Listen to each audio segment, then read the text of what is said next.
People talk about a pitch. They're talking about so many different things. If we talk about the classic elevator pitch, there are books written on it, there are blogs written on it, but the idea is that you want to be able to talk about your business. 30 seconds to 2 minutes, some people even push it to 3 minutes. You want to be able to succinctly discuss your business, what you want and what's going to happen, what you want from the person to whom you're speaking. So your pitch has to be about your business, but it has to be formulated around the person to whom you're speaking, the audience that you have. So that really, what your objective is, changes. So if you think it's a possible customer, that has a certain angle. If you think it's a possible investor, that has a different angle. If you think it's someone that may just have connections for you, that's a different angle altogether, whether you talk about the money side of it or the product side of it. So the pitch realm, the first thing to do is establish who your audience is. You don't want to say everyone is my audience. Nobody has everyone as their audience. You must know who your target market is. It's good to have 5 or 6 different pitches. You can piece those together in different ways, but those 5 or 6 are really dependent on time and your audience, what your objective is, what you want to get out of that situation. Be careful of talking about what you want to talk about. It's really, you want to be sure that you're talking about what they want to hear, and that's a different thing.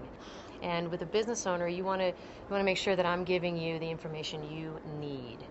You don't want it to be, okay, this is my pitch, I'm going to always use the same pitch. It has to change, it's malleable, it morphs into other things. So getting the pieces together that you can create the pitch for wherever you are and go, okay, this is the situation, these are the things that people need to know.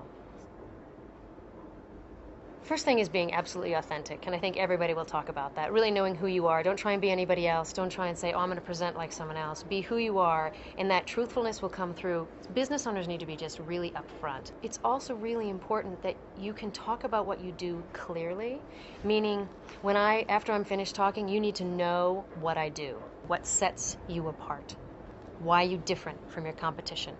Not slamming your competition, what sets you apart in an affirmative way.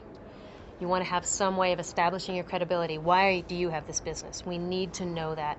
Getting really good at talking about your business in a way that people go, oh, I get that.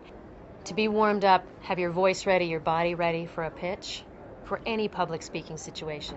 You want to make sure you release that tension. Then you want to make sure you're nicely aligned, not overly aligned, just nicely relaxed into alignment. And then you want to have your breath deep and low so your voice can flow, your authentic self. You need to practice it. There's a myth that, oh, I'm better when I wing it. Not true. Practice is what you need. And over so it's really comfortable and it's right there no matter the situation.